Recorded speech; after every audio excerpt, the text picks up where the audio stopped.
meus amados irmãos, estamos chegando nesta quinta-feira para falar do amor de Deus, da palavra de Deus. Quero agradecer ao Senhor por nos conceder mais esta oportunidade para estar falando do seu amor e da sua palavra. Vamos orar ao Senhor, agradecer ao Senhor nesta noite. Pai amado, Pai querido, te louvo, ó Deus, por minha vida, pela vida dos meus irmãos. Ó Deus, Pai, por cada família que esta noite estará compartilhando conosco da Tua palavra. Que o Senhor Deus possa tocar cada coração, cada vida, encher, ó Deus, com a Tua graça e com as Tuas maravilhas. Pai amado, Pai querido, te louvo, Senhor. Te exalto, ó Deus, pelas nossas vidas e pela Tua bondade. Em nome de Jesus. Aleluia. Glória a Deus. Amém? O texto hoje promete nos abençoar de forma especial. O tema da palavra de hoje que nós vamos meditar é Deus a nossa esperança. Veja que é um título interessante, né? Quando nós falamos esperança, né, nós falamos em esperar algo que nós estamos ensejando, desejando. Deus é a nossa única esperança. Nele está a nossa esperança. Então o título da nossa palavra hoje é este: Deus é a nossa esperança. Vamos basear esta palavra de hoje na carta de Paulo aos Filipenses, do capítulo 2. Vamos estar lendo do versículo 1 até o versículo 10. Depois nós vamos ler, vamos analisar, meditar em cada versículo, se der tempo, tá bom? Mandar meu abraço especial para a Suzete, que já está dando boa noite por aqui, graça e paz. Ceisa também está assistindo conosco, Valci, povo maravilhoso que nos agracia com a sua presença, né? Com a sua participação, amém? Os irmãos chegando, vou dando uma luzinha aí, para que nós possamos interagir com os irmãos, tá bem? Ok? Vamos ler a palavra de Deus? Filipenses capítulo 2, versículo 1 a 10. Portanto, olha só, presta atenção que a palavra é maravilhosa. Portanto, se existe alguma exortação em Cristo, alguma consolação de amor, alguma comunhão do Espírito, se há profundo afeto e sentimento de compaixão, então completem a minha alegria, tendo o mesmo modo de pensar, tendo o mesmo amor e sendo unidos de alma e mente. Que maravilha! Versículo 3. Não façam nada por interesse pessoal ou vaidade, mas por humildade, cada um considerando os outros superiores a si mesmo, não tendo em vista somente os seus próprios interesses, mas também os dos outros. Tenham entre vocês o mesmo modo de pensar de Cristo Jesus, que mesmo existindo na forma de Deus, não considerou o ser igual a Deus, algo que deveria ser retido, nem ser pensado. Pelo contrário, ele se esvaziou, assumindo a forma de servo, tornando-se semelhante aos seres humanos e reconhecido em figura humana. Ele se humilhou, tornando-se obediente até a morte, e morte de cruz. Por isso também Deus o exaltou sobremaneira e lhe deu o nome que está acima de todo nome. Glória a Deus. Para que ao nome de Jesus se dobre todo o joelho, nos céus, na terra e debaixo da terra. Que maravilha de palavra, né? Glória a Deus. Então esse é um trechinho da carta de Paulo aos Filipenses, né? Na carta de Paulo aos Filipenses tem grande importância na história da igreja daquele tempo, né?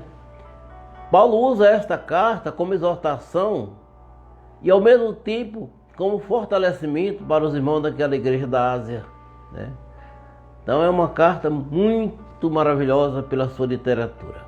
A igreja de Filipe, amados, ela estava situada na Ásia e era a coroa e a alegria do apóstolo Paulo. Ele plantou esta igreja debaixo de dificuldade.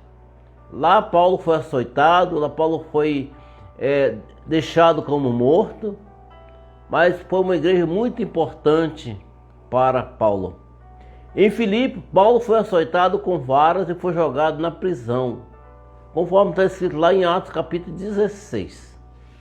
Boa noite para o meu irmão Daniel Junqueira. Boa noite para você, meu amado. Que Deus te abençoe. Amém? Glória a Jesus. Então, nessa pequena porção da palavra de Deus, Paulo nos exorta a ser pessoas alegres, amáveis, felizes, na certeza de que Cristo em breve voltará. Isso é uma certeza, irmãos. É uma das certezas que nós temos, talvez uma das únicas, né? É que Jesus voltará. E não vai demorar muito, né? Porque a palavra de Deus está aí e está nos falando dos sinais, e esses sinais estão se cumprindo a cada dia. A cada dia nós estamos vendo os sinais que está escrito na palavra do Senhor, desde Gênesis até Apocalipse. Então, Paulo fica nesse texto, ele medita muito, fala muito sobre a questão das pessoas estar bem, da pessoa ter uma vida de paz, de humildade, de mansidão, que é uma das características da natureza de Cristo, ser humilde e manso, né?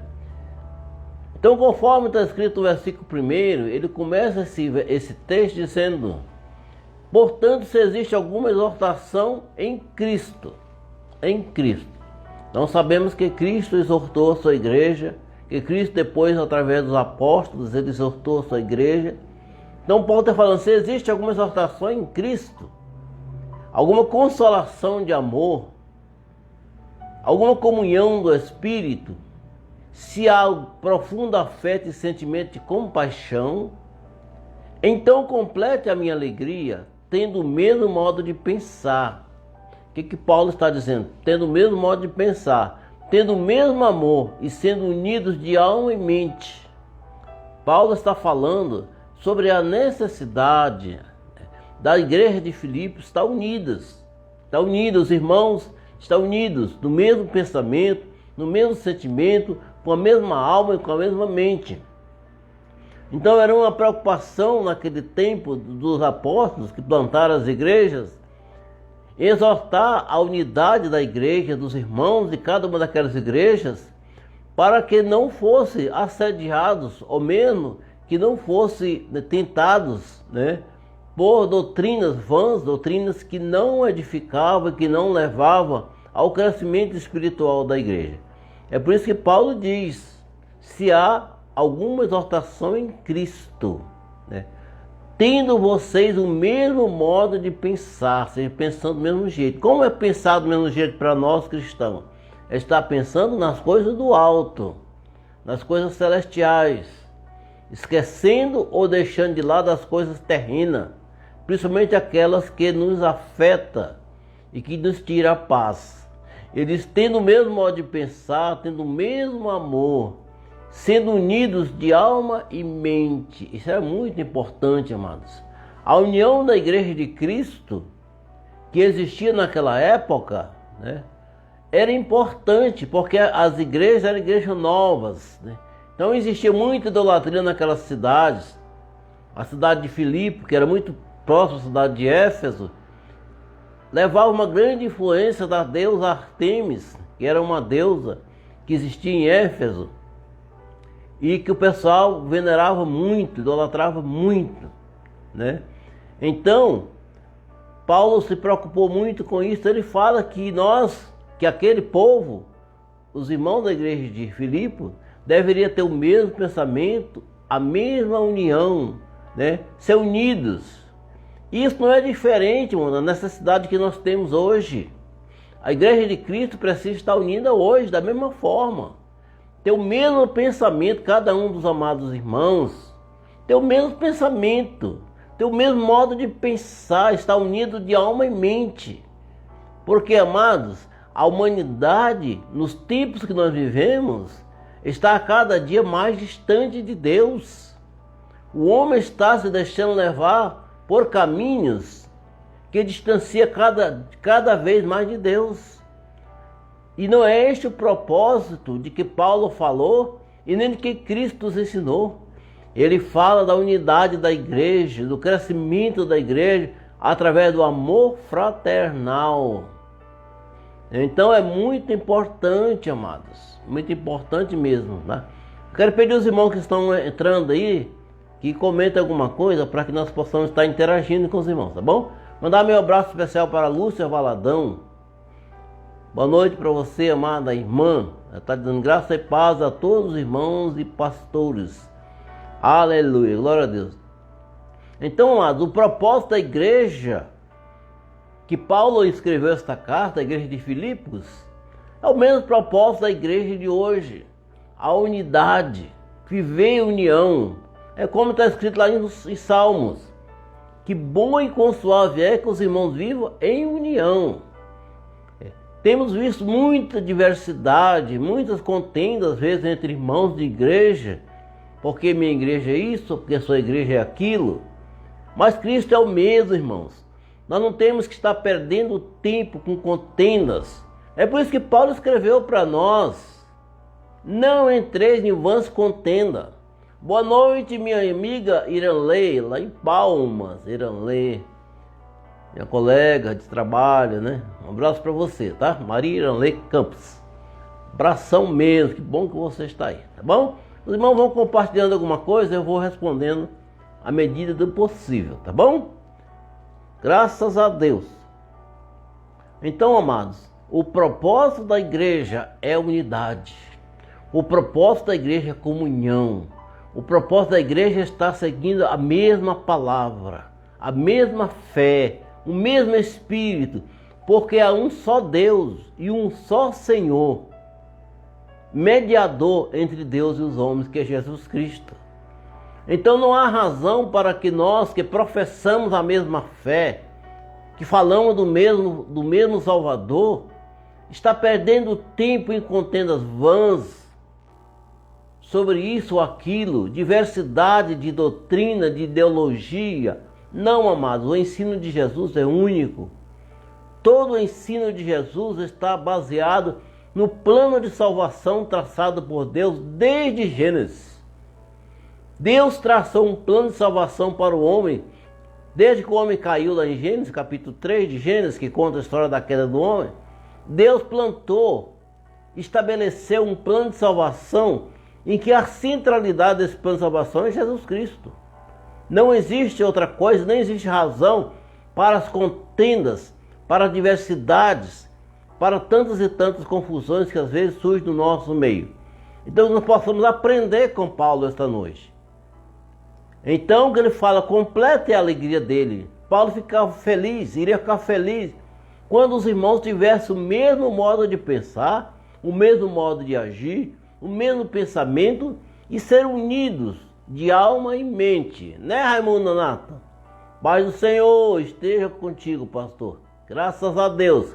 Com você também, meu amado.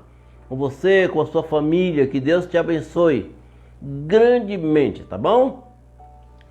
Então, amados, Paulo nos ensina.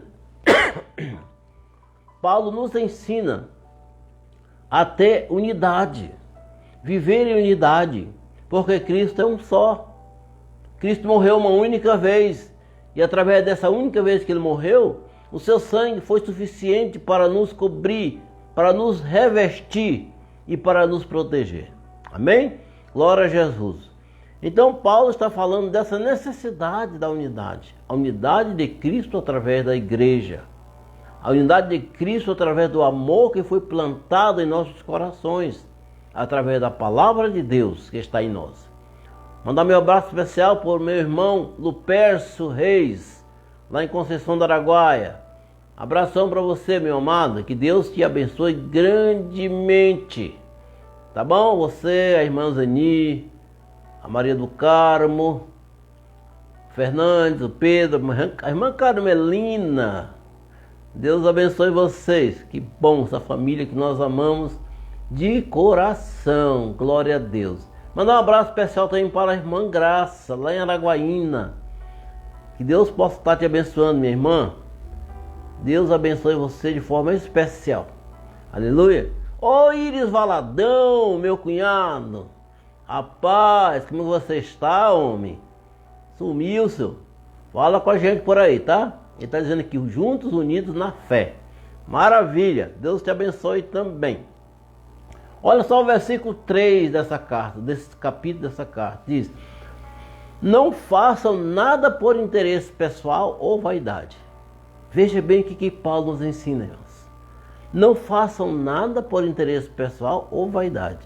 E aliás, vaidade é uma coisa que está sobrando hoje em dia, não é isso? Os homens têm sido vaidosos. A sociedade está vaidosa. E essa vaidade, às vezes, já tem suplantado a fé. Tem sido mais forte do que a fé. Os homens se perdem, né, na vaidade, em busca do crescimento, da riqueza, né? E esquece da palavra de Deus, do princípio da palavra, que é o amor, que é a união. Está junto, está no mesmo entendimento, com a mesma mente, o mesmo espírito, né, irmão Lupercio? É isso.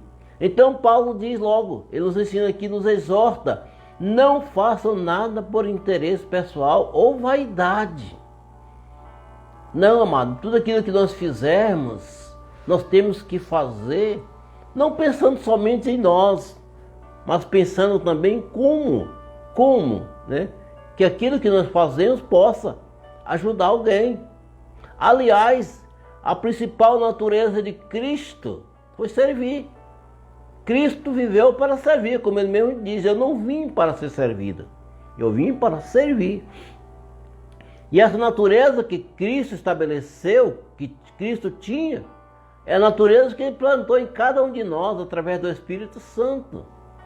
Natureza de servir, né? Estar servindo uns aos outros.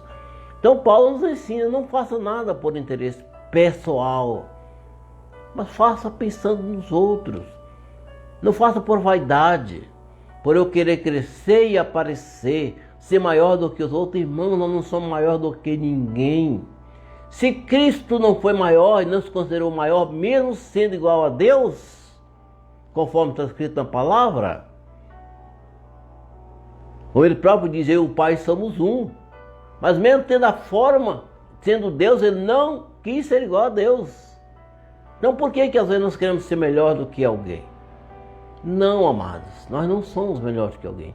O próprio Jesus nos ensinou, quando ele lavou os pés dos seus próprios discípulos, no sinal de humildade, de que ele, sendo o mestre dos mestres, senhor dos senhores, rei dos reis, ele levou essa atitude para nos ensinar que nós temos que viver para servir, tendo o mesmo amor, o mesmo sentimento, a mesma mente e a mesma alma, né? Como diz aqui no versículo que nós lemos. Vamos voltar aqui um pouquinho. Sendo unidos de alma e mente, ser de alma e pensamento, né? Alma como sentimento, é isso? Que maravilha! Vamos continuar a leitura do versículo 3, né, pastora 6? Não façam nada por interesse pessoal ou vaidade, mas por humildade. Oh, amados, né? A palavra é tão pesada, né? Humildade. Ser humilde. Você considera uma pessoa humilde? Essa pergunta eu vou fazer para mim, né? Nós nos consideramos pessoas humildes, ou vaidosas, ou arrogantes, ou prepotentes. Cada um de nós tem o nosso temperamento. Então não vou responder por ninguém, tá bom? Então, mas é importante, como Cristo nos ensina, não faça nada por interesse próprio, mas por humildade. Por humildade, como Cristo foi humilde. Cada um considerando os outros superiores a si mesmo. Como eu falei há pouco, né? Não somos melhor do que ninguém. Ao tempo que também não somos piores. Mas nós temos que aprender a ser servos um dos outros, não é isso? E o versículo 4 diz: não tendo em vista somente os seus próprios interesses. Olha só que palavra, irmão. Mas também o interesse dos outros. Quando nós fazemos algo, será que aquilo que nós estamos fazendo vai trazer algum benefício para além de mim próprio? ou vai trazer benefício para outras pessoas? Será? Nós pensamos assim? Preocupamos? Precisamos compreender isso, que a figura de Cristo está inserida de forma tremenda nessa palavra, humildade. Paulo nos ensina sobre a humildade, que é uma virtude de Cristo. Preocupar com os outros é um papel importante que demonstra o nosso nível de comunhão. Preocupar com os outros. E não é uma coisa que está longe, que às vezes dentro da igreja, no nosso seio de convivência, nós vimos às vezes pessoas que não se preocupam uns com os outros. E às vezes nós agimos também assim, né? Fazemos as coisas às vezes sem pensar nos outros. Em que aquilo que nós estamos fazendo vai beneficiar os outros, né? É como eu estava ouvindo uma palavra de um pastor na conferência da igreja, e ele falava: o importante não é o que eu faça, é importante a quem vai beneficiar o que eu estou fazendo, né, Graça? É isso aí. Então, Paulo, escrevendo a esse respeito, na carta dele aos Efésios, no capítulo 4, versículo 32, ele diz: antes sede uns para com os outros benignos, misericordiosos, perdoando uns aos outros, como também Deus vos perdoou em Cristo. Aí eu lembro daquela figura, né, da palavra, não é figura, palavra, que um dia o discípulo perguntou para Jesus, porque Jesus, né, falou que devemos perdoar o nosso irmão não 7 vezes, mas 70 vezes 7. Oh, será que nós temos esse entendimento de perdoar o nosso irmão 7 vezes? Mas Jesus disse: não é 7 não, é 70 vezes 7. Esse é o entendimento que Paulo fala aqui em Efésios 4:32. Misericordiosos, ser misericordiosos, perdoando-vos uns aos outros, como também Deus nos perdoou. Sabe, amados? Porque nós estamos hoje de posse da salvação que Cristo nos ofereceu pela sua morte. Não é porque nós merecemos, não, irmão. É porque Deus, pela sua misericórdia, nos perdoou. Estando nós mortos em nossas ofensas e pecados. Isso é escrito lá em Efésios capítulo 2. Estando nós mortos em nossas ofensas e pecados, Deus, que é riquíssimo em misericórdia, nos perdoou. Isso é maravilhoso, maravilhoso demais, né? Família Herculiane, tá por aqui. Felipe, um abração. A Jéssica também apareceu por aqui já. Glória a Deus. Vamos lá? Então, a esse respeito também, Paulo, ainda na carta que ele fez à igreja da Galácia, no capítulo 6, versículo 2, ele fala que nós devemos levar as cargas uns dos outros, e assim cumprireis a lei de Cristo. Levar a carga, irmão, é compartilhar as dificuldades dos irmãos, dos outros irmãos. É estar junto quando ele está enfermo.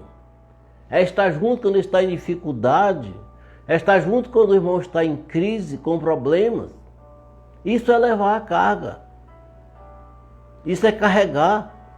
Então, ele fala mais que nós devemos suportar uns aos outros. Efésios 4:2. Com toda humildade e mansidão, com longanimidade, suportando uns aos outros em amor. Suportar. Suportar não é aguentar aquilo que o irmão fala. Às vezes pensam: vou suportar o irmão, é aguentar tudo que ele fala, sem repreender, sem murmurar. Não. Suportar é isso, mas também muito mais, é dar suporte. Quando nós pegamos ali, literalmente, que é a palavra suportar, vem de suporte. Dá suporte. Dá a mão, o ombro, para o irmão, para aquela pessoa que está precisando. Isso é importante, né? Isso é importante muito, né? Glória a Deus. Então ele diz: com toda humildade e mansidão, com longanimidade, suportando uns aos outros em amor, não em ódio, não em contenda, né? E sem pensar em receber algo em troca. Porque quando nós ajudamos uma pessoa com a intenção que vamos ter alguma vantagem, seja ela financeira ou pessoal naquilo que nós estamos fazendo, amados, não adianta, isso não vai ajudar em nada. Porque a nossa recompensa não virá de Deus, porque nós já recebemos ela, né? É assim que a palavra diz. Boa noite para o obreiro Dionaldo Campos, do Ministério Resgatando Vidas. Deus te abençoe, grande homem de Deus. Sua família, Arleide, seus filhos. Deus abençoe, meu amado irmão, tá bom? Bom que você está por aí. Um abraço para você e para todo o pessoal da igreja Resgatando Vidas. É isso? O versículo 5 diz: tenham entre vocês, olha só, mano, esse versículo é maravilhoso. Tenham entre vocês o mesmo modo de pensar de Cristo Jesus. Olha só, irmão. O que Paulo nos adverte? Que nós devemos ter entre nós, em nós, o mesmo modo de pensar que Cristo Jesus, como Cristo pensa. Nós achamos difícil, né? Pensar como Jesus pensava, pensar como Jesus pensa hoje, parece difícil. Mas quando nós estamos estribados na palavra de Deus, nós passamos a entender qual é o pensamento de Cristo, compreender qual a natureza de Cristo, qual a missão de Cristo para a humanidade. Quando nós entendemos essas coisas, nós estamos pensando como Jesus pensa. Em todo o tipo que o Senhor esteve com seus discípulos, irmão, nós podemos ler nos evangelhos, convivendo com multidões de pessoas, né? Nós pegamos aqui o Sermão da Montanha, tanto lugar que Jesus estava cercado de pessoas, ele jamais murmurou, jamais se exaltou, jamais faltou com a compostura, jamais foi arrogante, mas sempre se portou com humildade e mansidão. Aliás, esse foi sempre o comportamento de Cristo. Humildade e mansidão, mesmo nos momentos difíceis. A Bíblia diz que algumas vezes ele não tinha tempo para comer, para descansar. Tanto era o atarefamento que eles tinham, rodeado de pessoas por todo lado. Mas mesmo assim, ele se portou humildemente e manso. E isso ele nos ensina lá em Mateus capítulo 11, 29, quando ele diz: tomai sobre vós o meu jugo e aprendei de mim, que sou manso e humilde de coração. Aí encontrareis descanso para vossas almas. Que maravilha! Olha o que Cristo nos ensina. Tomai sobre vós o meu jugo e aprendei de mim, que sou manso e humilde de coração. Que virtudes importantes na vida de um cristão: ser manso e humilde de coração. Ser manso é suportar, às vezes até as afrontas, sem contender, sem responder. É isso mesmo. E Pedro, escrevendo na sua primeira carta, capítulo 3, versículo 8, ele diz: finalmente, tenha todo o mesmo modo de pensar, sejam compassivos, fraternalmente amigos, misericordiosos e o quê? E humildes. 1 Pedro 3,8. Então, a palavra de Deus que nós lemos hoje, da carta de Paulo aos Filipenses, nos ensina demais sobre a necessidade de nós rever alguns procedimentos nas nossas vidas, principalmente na minha, que é minha, né? Na minha vida, que é minha, né? Então, amados, a gente tem que ver alguns procedimentos. Estou agindo desta maneira? Estou sendo compassivo, misericordioso, fraternal, amigo das pessoas, humilde para com as pessoas, ou não? Às vezes nós temos que aprender muito isso, né, amados? Muito mesmo, né? Versículo 6 diz que, mesmo, vamos voltar ao 5 porque é a continuidade. Tenha entre vocês o mesmo modo de pensar de Cristo Jesus, que mesmo existindo na forma de Deus, não considerou ser igual a Deus. Que maravilha! Mesmo existindo na forma de Deus, porque ele era o próprio Deus, encarnado na forma humana. Mesmo ele existindo na forma de Deus, ele jamais usou isto para levar vantagem, ou para humilhar alguém, ou para ser prepotente, ou para ser arrogante. Mesmo sendo igual mesmo tendo a forma de Deus, ele não considerou ser igual a Deus. Isso é maravilhoso. Quantas lições nós temos que aprender. E por quê, irmão? Em João 10:30, Jesus disse, eu e o Pai somos um. Ele testificou da divindade dele. Só que ele estava na forma de homem. E é interessante, amados, quando Jesus vem ao mundo na forma de homem, ele quis sentir as mesmas dores que nós sentimos, as mesmas dificuldades que nós sentimos. Ou vocês pensam, ou nós pensamos, que Jesus não sentia dor. Sim, sentia. Sentia fome. Sentia sede. Então ele se tornou um homem como nós. Passível de ser tentado. Tanto é que ele foi tentado por Satanás. Mas ele não cedeu. Não cedeu. Porque estava sobre ele a unção do Espírito Santo de Deus. Que é a mesma unção que está sobre mim e você. A mesma unção. O Espírito é o mesmo. Amém? Glória a Deus. Vamos dar um pouquinho rápido aqui. Versículo 7. Diz lá que ele não considerou ser igual a Deus. Pelo contrário, ele se esvaziou. Eu gostando dessa palavra, irmão. Jesus se esvaziou, assumindo a forma de servo, tornando-se semelhante aos seres humanos e reconhecido em figura humana.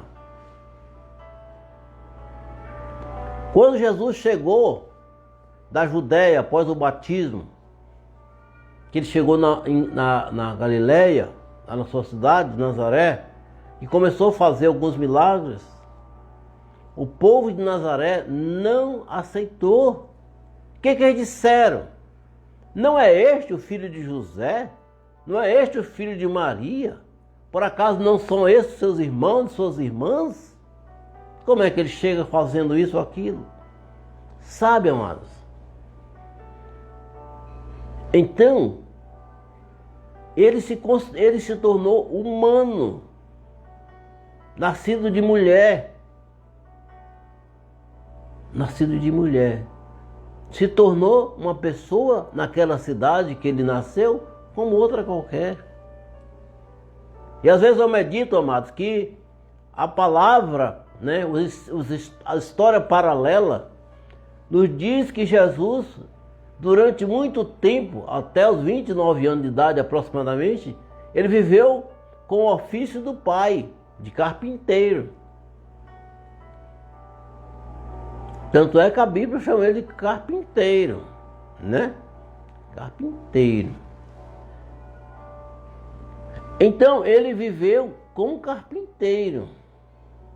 E vocês acham ou pensam que em determinado momento também não teve dificuldade na sua arte, na sua profissão? Sim. Faz dificuldade às vezes até física. Porque ele era Deus, mas de forma humana, né? Como nós. Então se tornou humano para sentir as dores que nós sentimos. Porque somente ele, como um ser humano, podia dimensionar o sofrimento nosso, as nossas fraquezas, as nossas dificuldades. Não é isso, irmão Ronaldo? Então Jesus se fez servo, ao ponto de lavar os pés dos seus discípulos.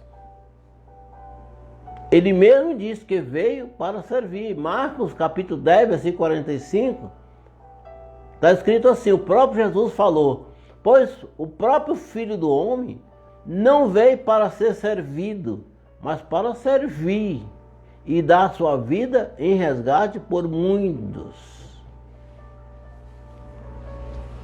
Dar sua vida em resgate por muitos. Então, amados, ele não veio para ser servido, mas para servir. E o maior exemplo foi esse, quando ele lavou os pés dos seus discípulos e enxugou. Ele não só lavou, não, lavou e enxugou. Serviço completo. E um bom servo. E um bom servo, né? Que maravilha.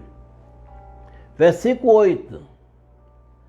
Diz assim, ele se humilhou, tornando-se obediente até a morte, e morte de cruz. Então Jesus não arredou o pé daquilo que Deus determinou para ele. Mesmo sabendo, amados, que Jesus tinha pleno conhecimento daquilo que ele ia passar, mas ele não deixou de ser obediente, porque Jesus sabia que o plano de salvação do homem dependia da sua obediência ao propósito de Deus, ao propósito do qual ele veio.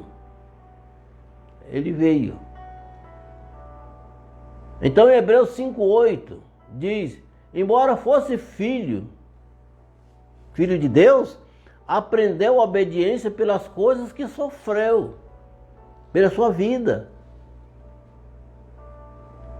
Ele se tornou obediente. E uma obediência extrema. Obediência de morte. Ele foi obediente até a morte. Ele não arredou o pé daquilo que Deus determinara para ele, para a sua vida. Né? Foi maravilhoso. Maravilhoso mesmo. Porque Jesus sabia da importância que tinha a sua vida, o seu nascimento, a sua vida, a sua morte e a sua ressurreição. Porque era através desses fatos que ele iria completar o plano de Deus para o homem. O plano de Deus para o homem. Né? Amém? 9, versículo 9, né? Vamos lá. Por isso, também Deus o exaltou sobremaneira e deu-lhe o nome que está acima de todo nome. Então o nome de Jesus está acima de todo nome. Todo nome está abaixo dele. Ele é o Senhor, Ele é o Rei, Ele é o Mestre, Ele é tudo. A nossa existência como ser que milita no Evangelho e busca salvação depende de Jesus. Né, Vanderlei? Vanderlei Alves da Silveira, abraço para você. Então, amados, não dá para correr disso. Jesus foi obediente até a morte, morte de cruz, porque ele sabia que era a morte de cruz pela qual o sangue dele deveria ser derramado. E esse sangue derramado foi aspergido por nós, sobre nós, aliás. E essa aspersão sobre nós, espiritualmente falando, nos redimiu do pecado.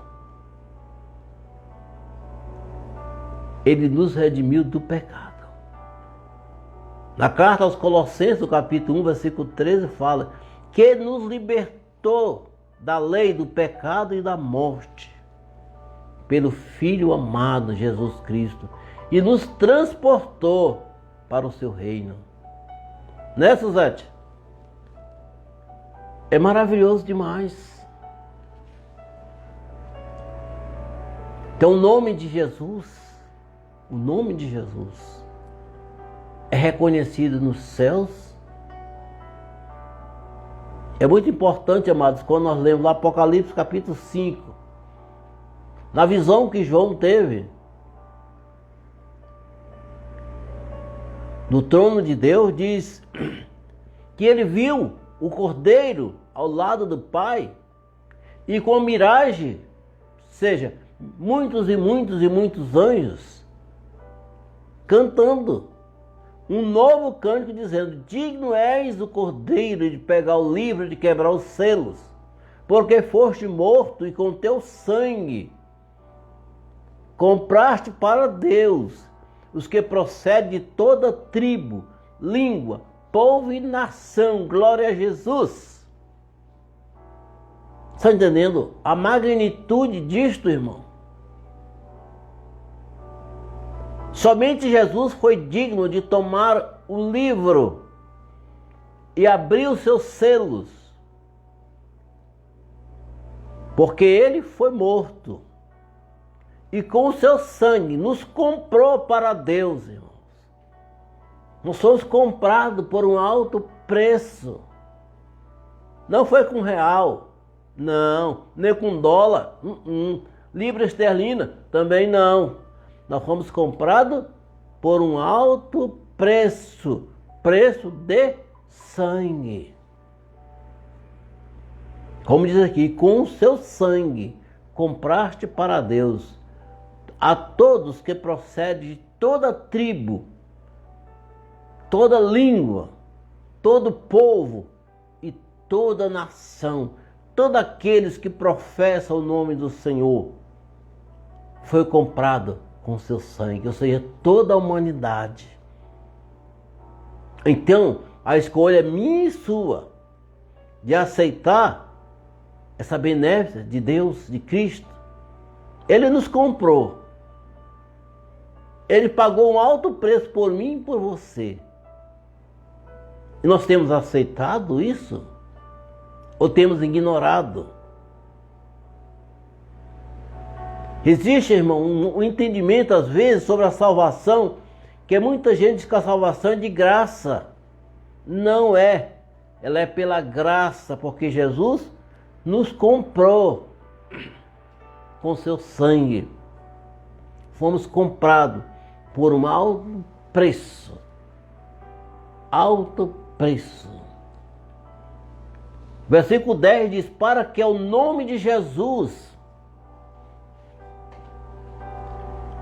se dobre todo o joelho, nos céus, na terra e debaixo da terra.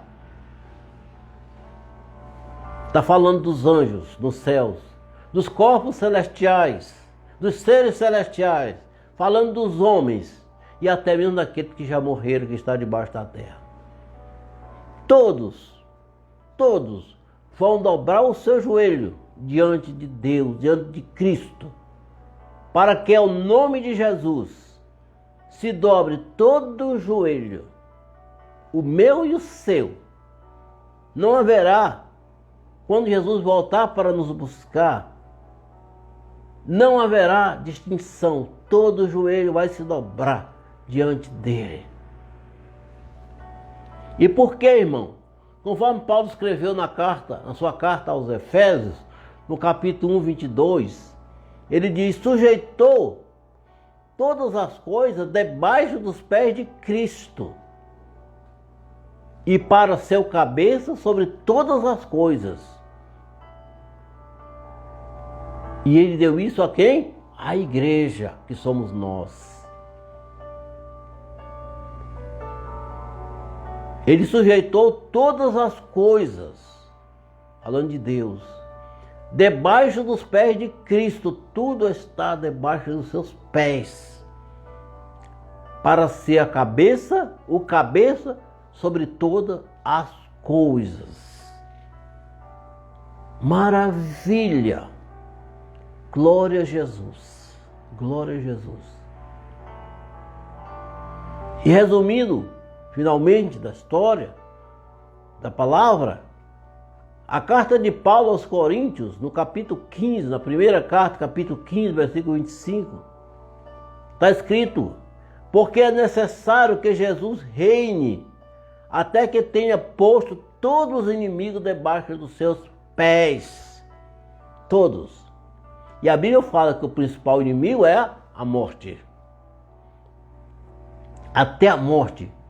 Até a morte. Dia chegará, dias que Jesus colocará debaixo dos seus pés. E ela não terá mais poder sobre o homem. Porque vai estar debaixo dos pés de Cristo. Então, amados, que nós precisamos meditar muito, muito, naquilo que nós estamos fazendo, pensando, realizando. Será que nós estamos fazendo, pensando e realizando está de acordo com o pensamento de Cristo? Será? Conforme diz no versículo 5 dessa palavra, tem entre vocês o mesmo modo de pensar de Cristo Jesus. Meditação, amados. Meditação. Isso é uma coisa que cabe a mim e a você, é individual. Nós devemos decidir como que rumo vamos dar nossas vidas. Eu não tenho poder para fazer, às vezes, alguém mudar de pensamento, mas eu tenho autoridade para ensinar a palavra. E que se esse ensinamento tocar o coração de qualquer uma das pessoas, e essa pessoa entender da necessidade que tem de ter o mesmo pensamento de Cristo Jesus, a mesma natureza de Cristo Jesus, dou glória a Deus por isso. Amém? Que maravilha! Quero então mandar um abraço aqui para meus irmãos que assistiram a palavra hoje. Muitas pessoas assistem depois, né? Vai ficar gravado aí no Facebook, né? No YouTube. Então muitas pessoas assistem depois. Depois você que vai assistir depois, um abraço para você também. Tá bom? Você possa compartilhar essa palavra com outras tantas pessoas. Irmão, essa palavra ela é tremenda. Tá lá, Filipenses capítulo 1. Opa! Vamos lá. Filipenses capítulo 2, versículo 1 ao 10. Tá lá, você pode ler, meditar, conferir, analisar e pense. Quando chegar no versículo 5, o irmão vai ler e vai pensar. Será que eu tenho vivido, pensado da mesma forma que Cristo pensa? Isso é uma decisão minha e sua. Glória a Deus. Pai querido, nós te adoramos, Senhor. Te adoramos, Pai, pela vida dos meus irmãos, dos meus amigos. Que o Senhor Deus possa abençoar cada um, cada família.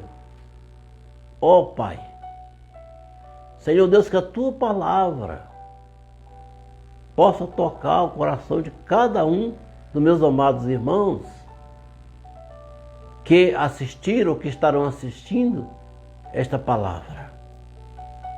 Abençoe cada família, em nome de Jesus. Glória a Deus. Então estamos chegando ao final. Que o Senhor Deus possa abençoar a sua vida, a sua casa, seu trabalho, a sua empresa, seus negócios. Que o Senhor Deus possa tocar o coração de cada um de nós. Fique na paz do Senhor Jesus. Lembrando, irmão, nós estávamos até pouco tempo, poucos dias, comemorando, digamos assim, quase o fim da pandemia do coronavírus. Mas estamos tendo um crescimento, principalmente aqui em Goiânia, crescimento muito grande no número de casos e até no número de mortes. Então, amados, é tempo da gente rever nossos procedimentos. Vamos seguir as orientações das autoridades de saúde, tá? porque a pandemia ainda não acabou. Ainda não acabou. Então vamos tomar cuidado nas nossas vidas, das vidas das pessoas que nós amamos, dos irmãos que estão ao nosso lado, daqueles que não estão do nosso lado, mas que nós possamos a contribuir para estejamos chegando novamente, em breve, muito em breve, ao entendimento que a pandemia esteja chegando ao fim. Mas tudo bem, Deus está conosco e Ele vai guardar nossas vidas, conforme está escrito no Salmo 91. Amém? Fique na paz do Senhor, que o Deus de Israel abençoe cada um dos meus amados irmãos. Nós assim a despedimos, até a próxima vez, até a próxima oportunidade que nós tivermos para falar do amor de Deus, para falar da palavra do Senhor. Fique na paz do Senhor, em nome de Jesus.